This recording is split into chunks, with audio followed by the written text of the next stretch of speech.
Have you ever heard the one about the Scottish king who was killed by a monkey?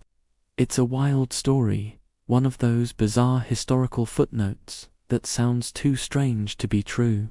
And you know what? It is. But the real story behind the king in question, Alexander I of Scotland, is just as fascinating, even without a primate assassin. So, let's peel back the layers of this myth and uncover the truth about a monarch known as the Fierce. The tale usually goes something like this.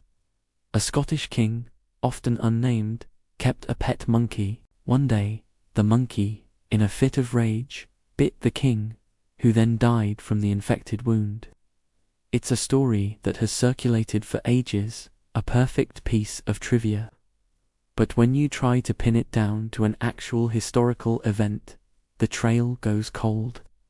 The king most often associated with this legend is Alexander I. So, who was he?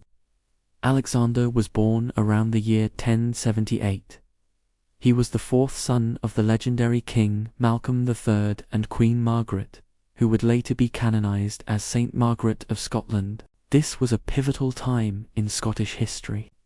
His parents were working to modernize Scotland, bringing it closer to the Anglo-Norman culture of England and mainland Europe. His mother, Margaret, was particularly influential, known for her piety and her efforts to reform the Scottish Church. Alexander grew up in a court that was a melting pot of Gaelic tradition and new European influences. His older brothers, Edgar and Edmund, and his younger brother, David, who would also become king, were all part of this powerful dynasty that shaped the future of the nation. In the year 1107, Alexander's brother, King Edgar, died. In his will, Edgar split the kingdom.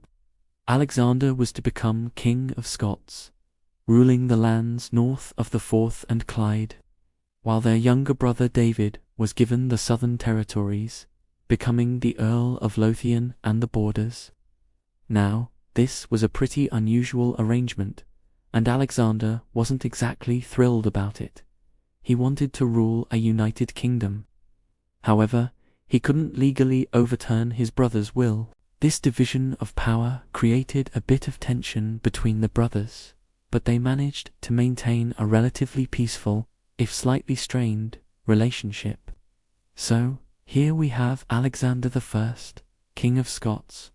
He ruled for 17 years, from 1107 until 1124, and it's during this reign that the monkey myth is supposed to have taken place. But if you comb through the historical chronicles of the time, the writings of people like John of Fordun, Andrew of Winton, or Walter Bowerule find absolutely no mention of a monkey, a bite, or an exotic pet gone rogue. Not a single contemporary or near-contemporary source supports this story. So how did Alexander I actually die? The historical record is quite clear. In April of 1124, King Alexander I died at the royal court in Stirling. The cause of death is recorded as illness natural causes. There was no drama, no exotic animal attack, just the unfortunate but common reality of life in the 12th century. He was in his mid-40s. After his death, he was buried at Dunfermline Abbey, the traditional resting place for Scottish monarchs, alongside his parents and other members of his family. With the monkey story thoroughly debunked, you might be thinking, well, that's a bit boring, but don't write off King Alexander just yet. The reason he was nicknamed the Fierce is where his real story gets interesting. This wasn't a name you got for being timid. Alexander earned it through his formidable and uncompromising rule. He was a man of intense piety and a fierce defender of his kingdom's independence, particularly the independence of the Scottish Church from the authority of the English Archbishops of York and Canterbury. This ecclesiastical struggle was a huge deal back then. The English Church wanted to assert its authority over the Scottish Church, which would have been a major step towards political dominance as well. Alexander would have none of it. He was adamant that the Scottish Church answer only to the Pope in Rome. He engaged in long and complex negotiations and stood his ground firmly against immense pressure from England. This steadfast defense of Scottish autonomy earned him great respect among his people and the nickname, the Fierce. He wasn't just fighting for bishops. He was fighting for the very idea of Scotland as an independent kingdom. His fierceness also showed in how he handled internal threats. Early in his reign, there was a significant uprising in the provinces of Moray and Mearns, regions in the north that often resisted the authority of the central monarchy. Alexander didn't hesitate. He led his army north and crushed the rebellion swiftly and decisively. One chronicler tells a story of how he pursued the rebels relentlessly, earning his epithet because of his impetuosity and spirited response to the challenge. He was a warrior king who understood that power had to be asserted and defended, but his reign wasn't all about fighting. Alexander was also a deeply religious man, heavily influenced by his mother, Saint Margaret. He was a major patron of the church and founded several important religious houses. His most significant project was the establishment of an Augustinian priory at Scone. Scone was an incredibly important place.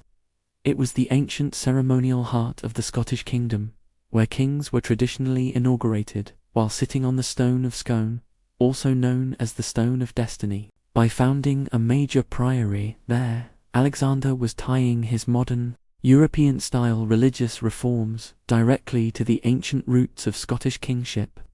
It was a brilliant political and religious move. He also endowed the priory with lands and great wealth, including a magnificent collection of books, making it a center of learning and culture. Alexander's personal life also had its share of intrigue. He married Sibylla of Normandy, who was an illegitimate daughter of King Henry I of England. This marriage was a strategic political alliance, strengthening ties between Scotland and the powerful Norman dynasty in England. Despite the political nature of their union, contemporary accounts suggest that they had a genuinely affectionate relationship.